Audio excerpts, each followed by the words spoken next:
Hi, and welcome to Dark Window. I'm your host, Jim Mann. Here on this program, I will be talking with many of the leading investigators, researchers, and authors on the topics of UFOs, UAPs, alien abductions, extraterrestrials, and a host of many other fascinating and related topics. So please join me and my guest for the next hour as we reach out. This is Dark Window on KGRA Digital Broadcasting. And hello, everyone. I'm Jim Mann, your host. I have a great guest with me tonight, Jennifer Stein. You're going to love this. Jennifer Stein, yes, she is the founder of Main Line MUFON in Pennsylvania.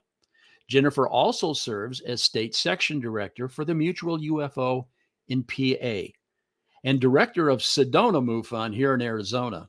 Her role for MUFON has been focused on community outreach and education. She wrote the business plan and helped establish MUFON TV in 2013 with founder Ron James. Jennifer is an artist. She's an entrepreneur. She's an award-winning documentary filmmaker. She has been keenly involved and interested in ancient history and civilizations, researching and traveling to many sites, ancient sites, for the past 18 years. Now, Jennifer earned her Bachelor of Science degree from the University of Arizona. Yay. She's self-taught. She's a self-taught filmmaker who never attended film school. But, however, her work is absolutely celebrated, if not acclaimed, within the UFO research community. And all I can say is welcome, Jennifer Stein. How are you doing tonight? Thank you. What a lovely introduction, Jim. It's so nice to be on your show. And I'm so glad you're doing what you're doing. And I'm in your neighborhood now. Yes, you are. You live right here in Arizona. And, you know, I never knew that you were a graduate from ASU. Wow. It's actually Tucson. From down in Tucson. Okay. Yeah. I don't want to get this wrong because it's okay. I've got a daughter that attended ASU. And if I get it wrong, I'll hear about it. Yeah, they call the University of Arizona the U of A. The U of A, yes.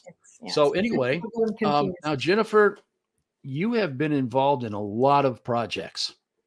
You have enabled so many projects. One of the things is the energy that you bring to the UFO community. You are. Sometimes it gets me in trouble.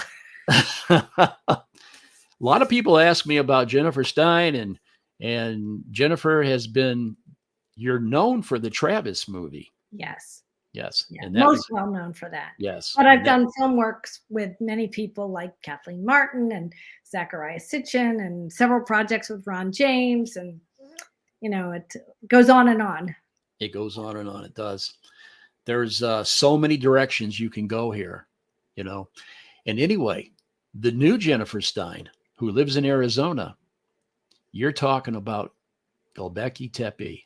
Right. Wow. Right. So tell us a little bit about that, Jennifer, about where you're going with that, and how did you get involved with that end of this whole UFO phenomenon? Ancient, you know, yep. How did you get going that direction? Well, you know, I stepped into MUFON in 2000 because I met Ruben Uriarte, who's the state director of California. And I told him, Ruben, you know, I want to go to a UFO group. I want to join one in Pennsylvania. And he said, well, Jen, it's not functioning right now. You have to start it. And I went, I don't want to start it. I just want to go to one. But it ended up that, yes, in fact, Tom Carey, who is an author with Don Schmidt, they've written many books on Roswell. He was the functioning director at that point or the only state section director doing anything. And he just kind of like put the whole ballywhack in my lap and said, here's our email list, start doing programs. You can do it and you'll be great. So I started doing programs. And of course, I've been reading and studying about ancient sites for a long time. I always took an interest in things like Stonehenge and, you know, ancient stone circles and around the world. And I'd studied the work of Zachariah Sitchin as well, because that's kind of UFO and ancient sites together. And one thing led to another. And I ended up going to a conference on ancient procession, well, actually on procession and ancient culture, run by a man named Walter Crintadan, and it was called the CPEC conference. And while I was there, Robert Schoch was presenting on Gobekli Tepe, and he was announcing that he was taking his very first trip of researchers in 2012. And I immediately wrote a note, ripped it out of my notebook, slipped it to his wife, who was sitting about 4 seats down from me. And I said, I'm going on that trip, and I'm going to bring probably about 15, 16 people with me. And I did. I brought 16 researchers with me, one of which was Linda Howe. Everybody wanted to go travel with Robert, and it was a closed trip. I mean, what was limited to the number of people that could go. It was one of the first ones he ran. We had, basic, geologists and other people interested in archaeology, but it was a fabulous introduction to we were planning to meet Klaus Schmidt, who was the German archaeologist who had really done all the key research on Gobekli. Unfortunately, the Turkish government pulled him away at the week that we were there, but it was a fabulous trip through Turkey, and I'm so glad I did it. It was in 2012. And I've continued to speak on the site and what it's like, and why it's an important part of human history, and why it's important for Robert Schoch as well, because Robert is best known for dating the Sphinx to probably being much older than we thought. Exactly, yes.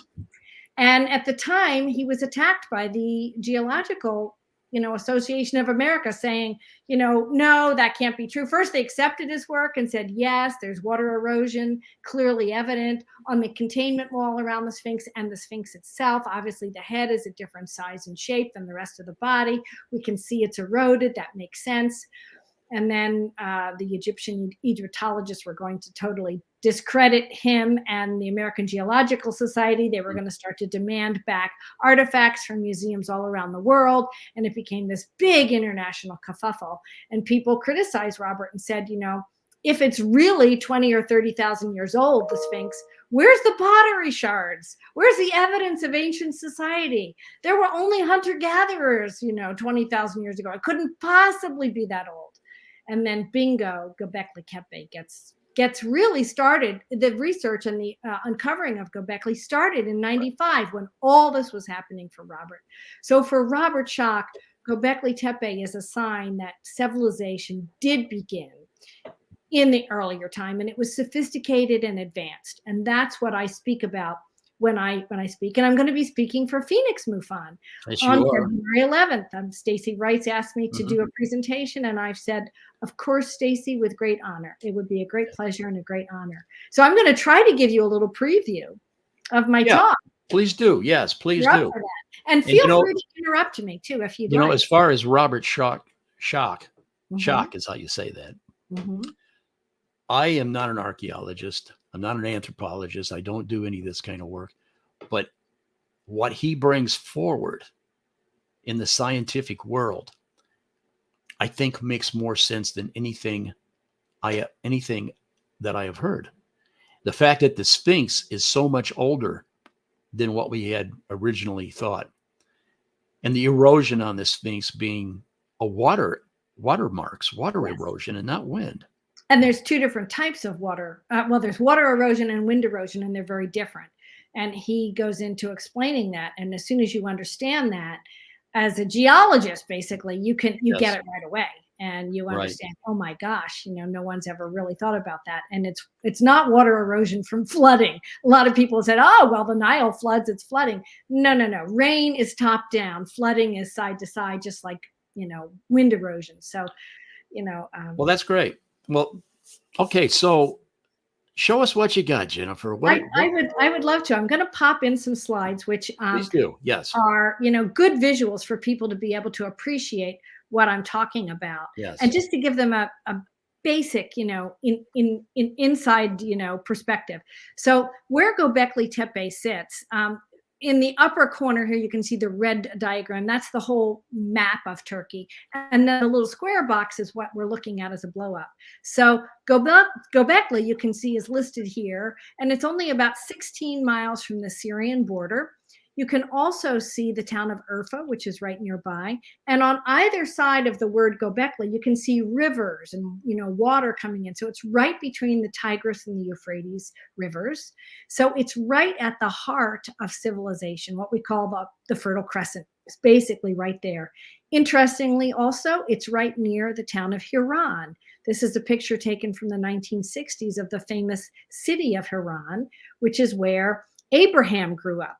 The famous story that took place where Abraham smashes his father's, idols. So Abraham's lineage goes back to the roots of Christianity, for Christians, and Judaism, and the Muslim culture for Arabs. So it's a very important, part of human history. And certainly religious history. When you get to the site, of course, I was there in 2012, and it's much changed now, but it gives you a picture of the province right when you walk in, and this whole description in multiple languages. So here's a little blow up of that little province. You see all those blue areas in the top of this map. That's called the Ataturk Dam, named after the president and of Turkey.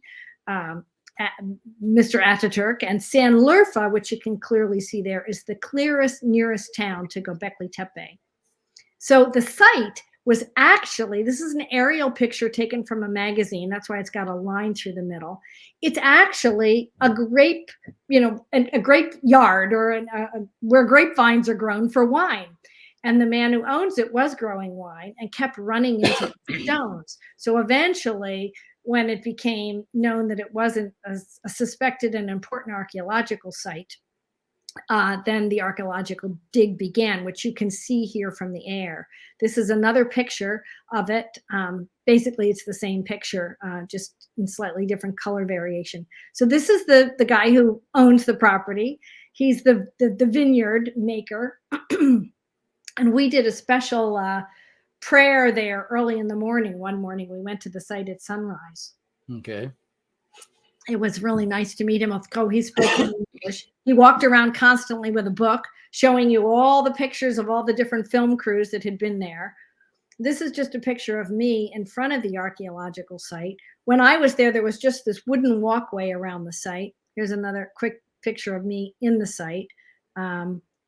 This is like another one. This is taken at sunrise when we went there for that sunrise morning. And here is a picture of Robert and Katie right by the site as well. So it's much changed now. There used to be just this wooden walkway when we were there that you could walk around. And just another quick picture of Katie and Robert. It was wonderful to travel with him. He gives presentations every night before you go out and see a site the next day. It's really special. So here's another magazine shot of Gobekli. This is from, I think, either National Geographic, I think. And it kind of shows you the site sort of still buried. So what Gobekli is a series of T-shaped stones that are relatively thin, and they're all one piece, and they have intricate carvings on them. You can see some of this in this picture. Here's another picture of the site being uncovered.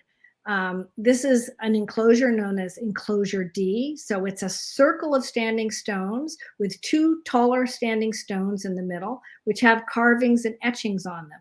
And what's very interesting about Gobekli Tepe is whoever built this site, they deliberately buried it. And you can begin to see the foundations of the deliberate burying that took place. You can see the layers of stone as they're being uncovered. Like the sandbags, you can see this guy in a blue shirt standing on top of some sandbags there. Those sandbags were put in place to hold the dirt in place, but it was small, fist-sized stones with layers of dirt and mud laid in around it so that these stones and pillars would be protected. Now, interestingly, this is a magazine picture of the central pillars in Enclosure D, which is believed to be one of the oldest enclosures that's been uncovered so far. It goes back to around 12,000 BC. And the way this is dated is that those materials, as I showed you before, that were packed in around these stones, in some of those buried materials were some organic materials, meaning leather or food stuff or grain or something that had an organic nature that could be carbon dated. And with carbon dating, you can get pretty close, pretty damn close to within, I think it's 56,000 years, before the present time. So we can get a pretty good idea of when the site was buried. That's very important to remember. You cannot date stone. There's nothing about it that decomposes, right? With carbon-14 dating, you just can't date stone. So the site could have been built much before this time and then just buried 12,000 years ago. And that's also a very important site, or important point to remember about the site. Now, what's interesting is look at the articulation on this standing T stone. Just to point out what we're looking at here, there's a platform on the bottom with these little tiny, I call them dodo birds. We don't know if they're dodo birds or not, but 1, 2, 3, 4, 5, right? 1, 2, 3, 5 little birds across this base platform that this T is wedged into. And the front edge of the T seems to have a loincloth and a belt. And then this very refined edge up the front. And then this little kind of, it looks like a bull's head at the top, what we might call the nape of a neck, if this is an anthropomorphic structure, which Klaus Schmidt, the German archaeologist who did all the research there, he believes these are anthropomorphic standing T-shaped stones that appear to be like beings that might be like spiritual beings of some sort, not fully articulated like people. Next picture here is a close-up of this belt that exists and these arms that come down the side and fingers that wrap around the front. There's also some sort of center to the belt that looks like an H of some sort. I don't know if you can see my mouse going over that H. It's fascinating. Here's another picture that I took. There are poles now in place to hold up this standing T, but it's intricately carved on the side. Here's another picture from a magazine, because if these are not well lit, you can't really appreciate the articulation on these stones. So this is a picture taken at night, right after these central pillars in D were uncovered. And maybe you can obviously see the fingers wrapping around the front of this pillar, but up the side of the pillar, you can see the arm that's attached to these fingers that goes all the way up the side of this pillar and bends. Here's another great close-up picture of the fingers. Here's another articulation from a magazine where you can see the arms going up, bending, and then going back up to the top of this T-pillar. And you can also see the nape of the neck very clearly. And you can see a pillar behind the central pillar, which is also intricately carved. So the archaeologists understand that no one would have gone to the effort to carve these stones the way they're carved, only to have them completely concealed behind stone walls. So these were originally completely freestanding stones, like a circle of stones, much like we might think of possibly a Stonehenge structure. Here's another one of my pictures where you can see the belt and the arm and the loincloth. And the stones were also embedded in some form of early concrete into these base platforms. They were made out of limestone. They were carved nearby this hill and site. The whole hill that these are on, which I was showing you the aerial pictures of, it's a limestone U-shaped large area hill. And it sits about 2,000 feet above sea level and about 1,500 feet above the valley floor below it. So when you're on that plateau at night, there's only the plateau, these stones, and the night sky right above you. So that's pretty profound, because whoever built these had to be, Robert Schoch believes these were aligned with astronomical alignments, and maybe the carvings on the stones relate to that. Many people look at these arms and these fingers and they say, wow, it looks just like the arms on the Moai. Easter Island, right? Yes. Long arms come down, fingers wrap around the front, there's belts there. Yes, there are statues all over Peru and China and parts of Indonesia that have, these arms and hands, with the hands in a meditative state right under the belly. There very well could be an overlap. In fact, right near this site, this guy was discovered. He sits in the Urfa Museum, and he's called Urfa Man. He was found by a road crew not far from Gobekli Tepe. And he seems to be a man with a very interesting outfit on. Look at that dynamic V-shaped costume he's wearing, right? Right. Yeah. I look at him and go, oh, it's Star Trek, right?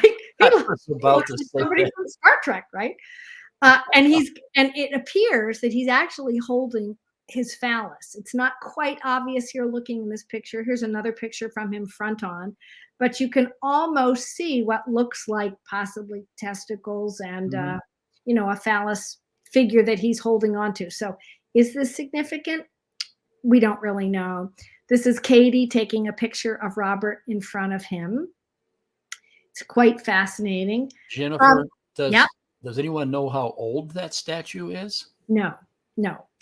Because of, again, you can't date stone. You can't date the stone, yes. But they believe that it is contemporary or contemporaneous with the discovery of Gobekli, and that, many of these things probably date back to around the 8, 9, 10, 12,000 year period. So, it's quite significant. Just to give you a sense of some of the elaborate carvings that are on some of these T-shaped stones, just chew on this for a minute, right? This is a form of some type of small lion or small fox of some sort. It's a prehistoric animal. They do not believe is still alive anymore. This is on the front of a T-shaped pillar. As it's being uncovered, you can still see the ground is right below this. And this is a picture from a magazine as well. Because when I was there, it was covered over in a box because they were trying to protect it. But a relief sculpture like this has to be formed as the whole stone is being formed. It's not like a separate sculpture that's then attached to the front. No, it's carved in relief. So the whole thing is designed and thought about and chipped away at gradually. Now, limestone's relatively easy to form. It's not like a hard stone like balsat or something, but still, look at the elaborate artwork here. You obviously wouldn't just create that to have it buried or have it hidden behind some sort of stone wall. Is there anyone putting any theories out as to why Gobekli Tepe was buried to begin with? Are there any theories? Yes. Hypotheses? Yes. Basically, they are thinking that, and can I remove the picture for a minute? How do I undo it? Yes. Click on it again. Just click on it again and it disappears? Okay. There we go. Perfect. So Robert and a number of people believe and think that potentially this particular time date is between what's called it's right around the Younger Dryas. So there was a period of time about 11 to 10,000 years ago where there was a rapid warming, then a cooling again, then an eventual warming to where we are now. And there was major cataclysms taking place on the surface of the earth at that time. Massive floods, earthquakes, things like this, massive freezings, animal migrations, all sorts of things taking place. Food shortages, whatnot, going on for living populations. And it is thought that these were most likely repaired, because some of them you'll see in my presentation, they're cracked and broken. So they were rapidly repaired, put back in place the way they were, then encased in walls to hold them in place and buried over, most likely to protect it and to protect it for the future. Whether they were going to be uncovered and used again in the future, who knows? All right. Who knows? Okay. So the whole site is pre-flood. Well, that's interesting. It's interesting. It's, I believe part of the site probably is pre-flood, then goes through flood, then goes to post-flood, because the different circles that have been uncovered have been dated at different thousands of years periods of time. So they've been built in different periods of time. And it goes back to 12,000 years and up to about 7,000. Now, Jennifer, how big is this site? I mean, is that just what we see in that picture? Is it just that, or is there more to it? There is more to it, okay? So remember I was showing you sort of this picture of the hill. I'll go back and show you that. Okay. Right? That's kind of like the vineyard, right? You can see the little area that has been so far uncovered, right?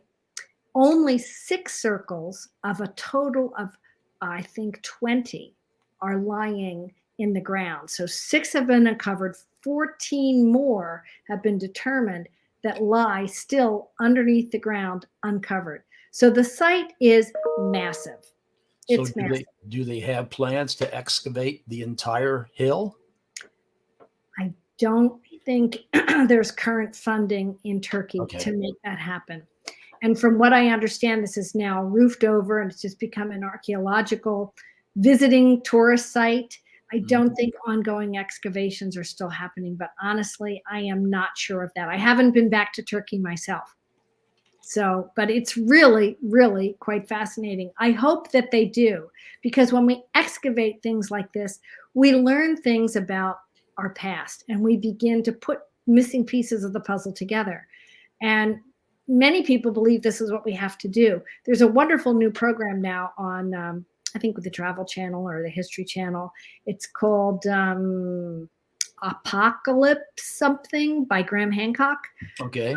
And he's going into the fact that we have missing parts of our history that we do not understand. There's lots of ancient sites that go back, at least to the 10,000 year period, probably before. And we have to begin to understand that human history may be closer to 100, 200, maybe even 300,000 years old, as it states it is in a lot of the Sumerian texts, right? Right. So until we begin to really be willing to look at pieces of the puzzle picture, even biblical history talks about much earlier times. They talk about the days of old, and the men of old. And they talk about the Nephilim and the Anunnaki, right, who came here from someplace else. They say, we don't know what that is. They came here from above. Well, what does that mean?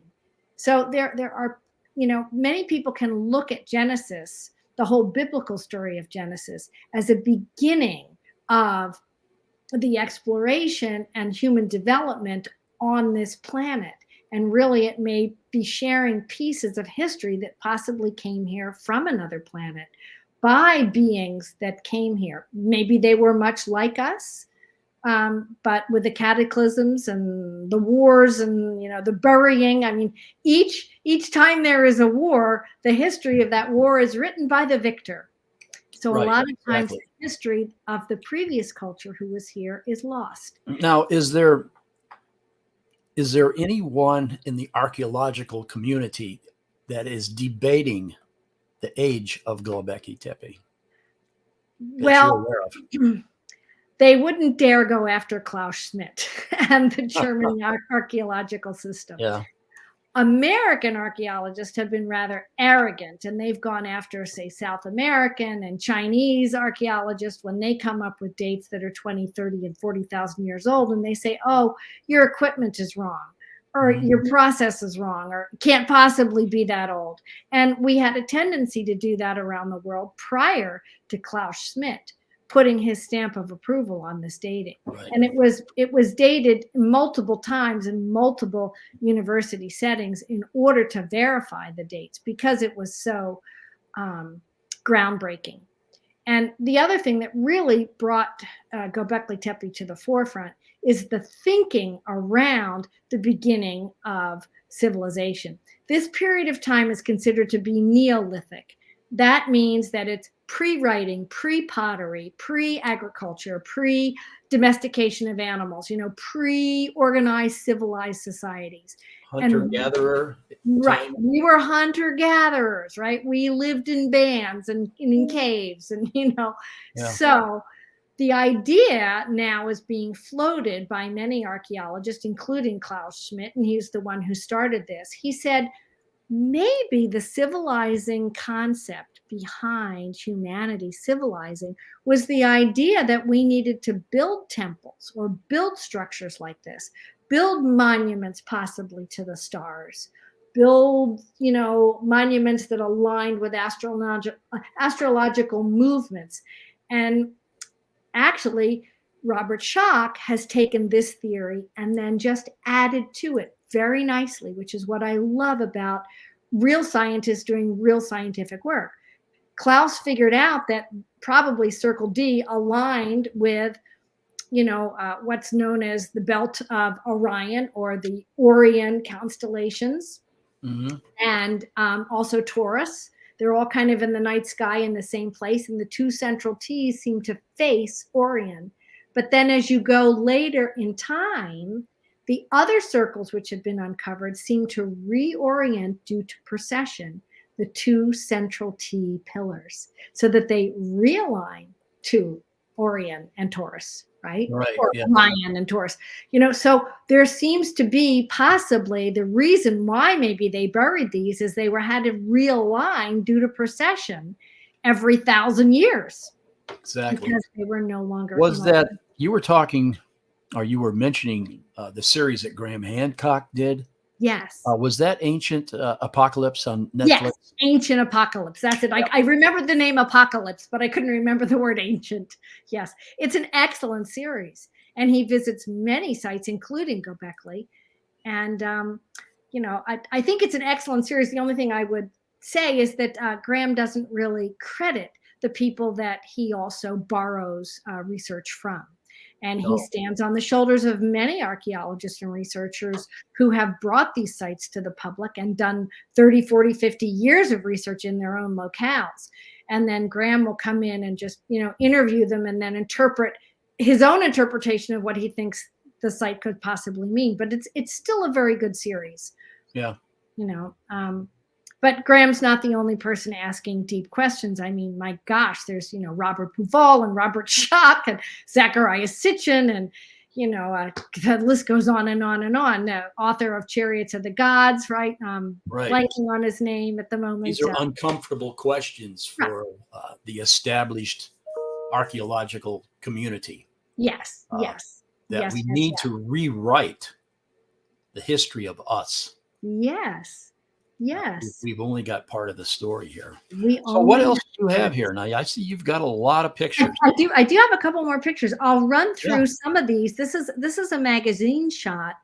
Of course, it's in Turkish, but it's showing you the central circle of D that's still half uncovered. But look at the top pictures here. Look at some of the carvings that are actually on some of these T-shaped stones. They're absolutely amazing how elaborately they're articulated. Here's a close-up of one of my shots of a group of dodo birds, I guess, on the top. There's also some key cuts on the top of some of these T stones. Not all of them have key cuts, but we see these key cuts all the time, right? In other places, like in South America.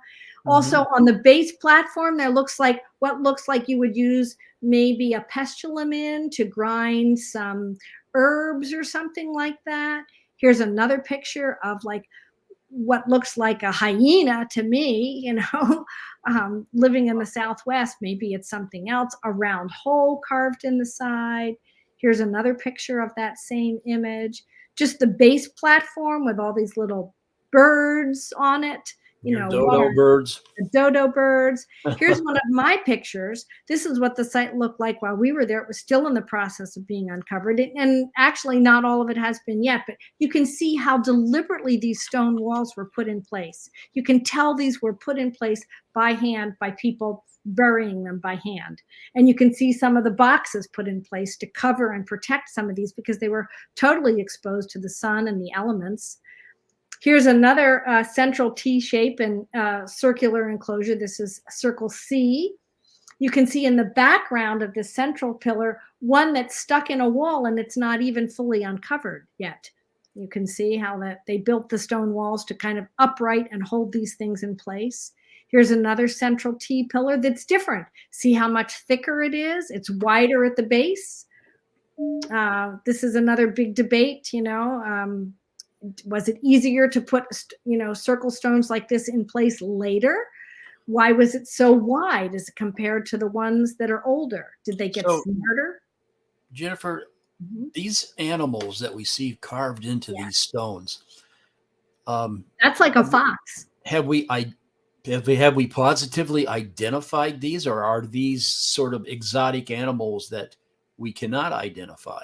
Some of them are definitely related to animals we have today. And this one is considered to be a fox, and Okay. he's been clearly identified. In fact, when I've given this talk a couple times, and I gave it in Lachlan, Nevada, and there was a zoologist that came up and said, "Oh, I could tell you all the species and what they're related to." And I said, "Great, you should actually write that down and send that information to Robert Schoch. He might be very interested in it." So Absolutely. when I present, I do comparisons to Stonehenge, because Stonehenge is one of the most well-known standing stone circles that we know about, but of course they're all over the world. But what's similar to Stonehenge and Gobekli Tepe is that in Stonehenge it had inner stones in an inner circle that were higher or taller, and Gobekli is much like that. There are two central T's that stand taller, about 16 feet tall in comparison to the 10 to 12 foot tall other T stones around the outside edge.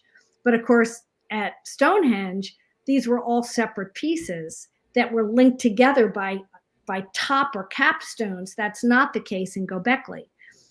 At Gobekli, you had separate standing T stones, as you can see here, that were all one piece. They weren't linked together.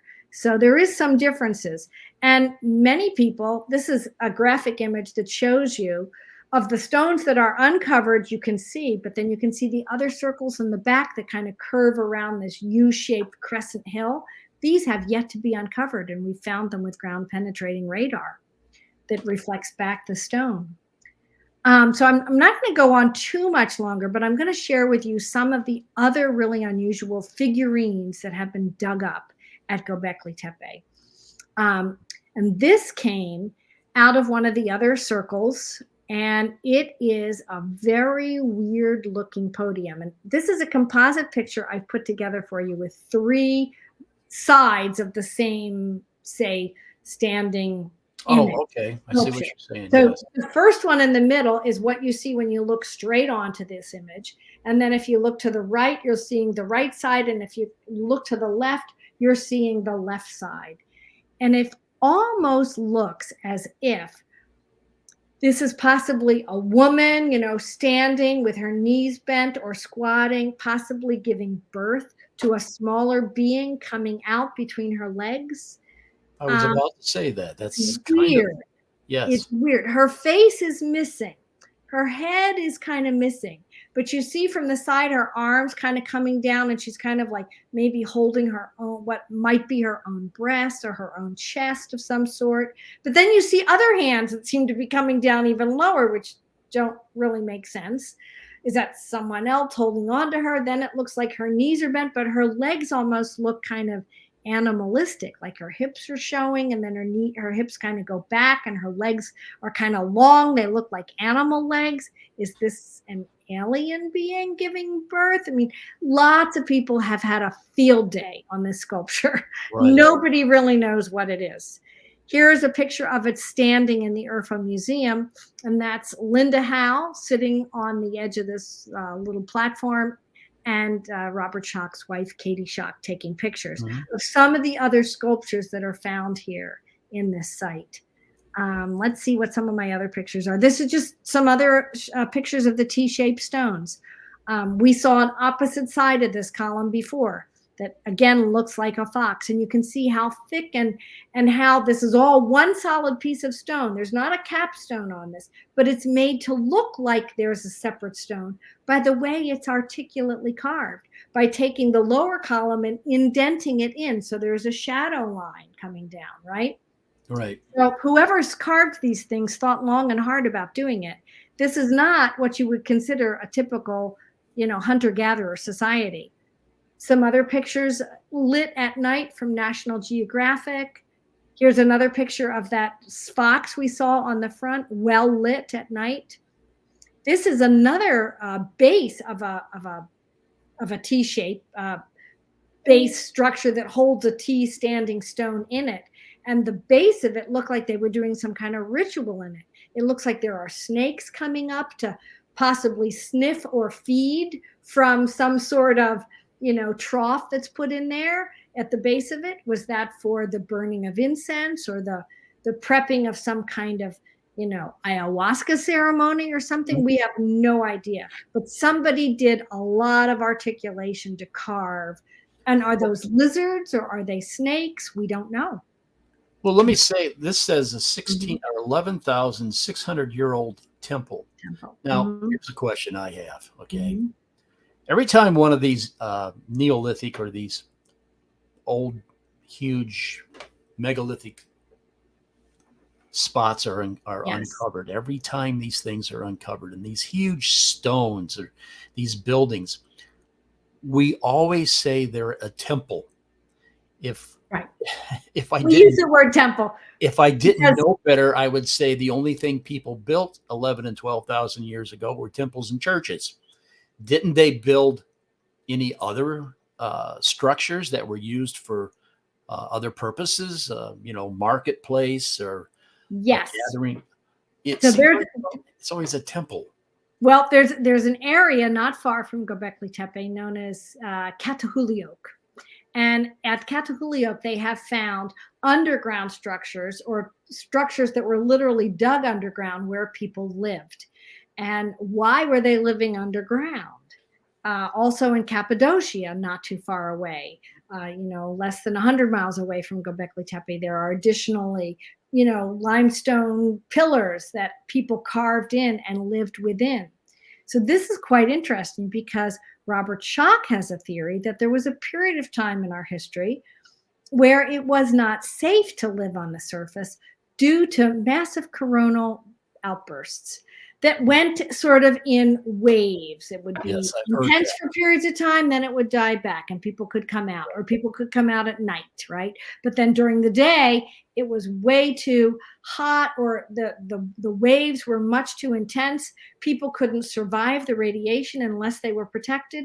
And the only way to be protected was to be underground. So Catahoulioque is a clear example of that, where there was definitely massive cultures living underground. So that could have been why Gobekli Tepe was buried, to protect it from these coronal mass ejections that they knew were going to happen. According to Sumerian texts, there are some very interesting tales. And I have a picture for you of a slab of mud that has had a little, what you call what do they call these? I'm having a senior moment, Jim. These are small little carved stone figurines that have a relief sculpture carved into them.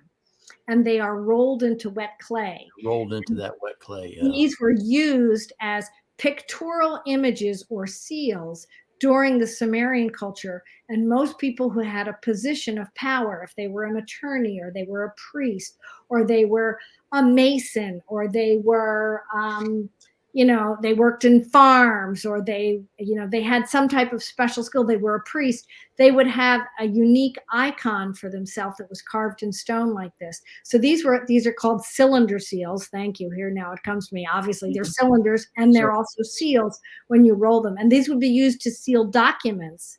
Now there are tons of cuneiform documents which talk about a whole human history, which we tend to look at as mythological.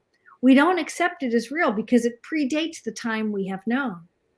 But according to some of the texts that exist, there is one text called the Cattle and Grain text.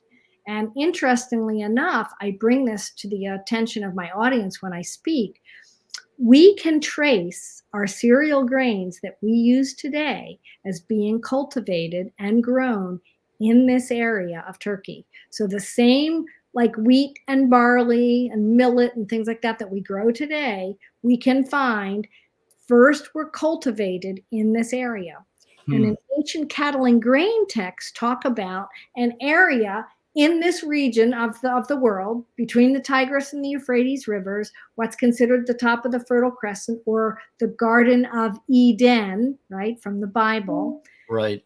That two beings, Ash and Lashtar, I think their names are, they descend from a heavenly abode called the Duku, and they bring to humanity the knowledge of cultivation of grains, domestication of animals, writing, the making of pottery.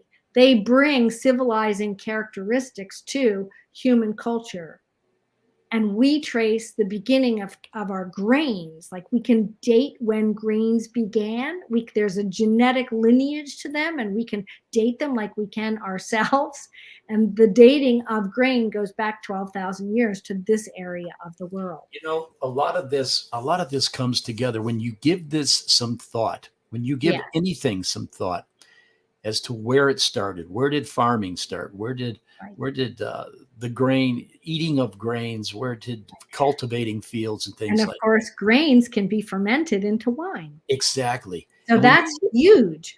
I know. When you look at these stone carvings, okay, yes, Gobekli Tepe was 12,000 years old, but look at the carving, okay? Yeah. That didn't just happen yesterday. Those people that carved those stones had to learn a trade. Oh, sure. They had those things could have been erected and carved, 20,000 years ago and only buried 10,000 That's years. exactly what I'm saying.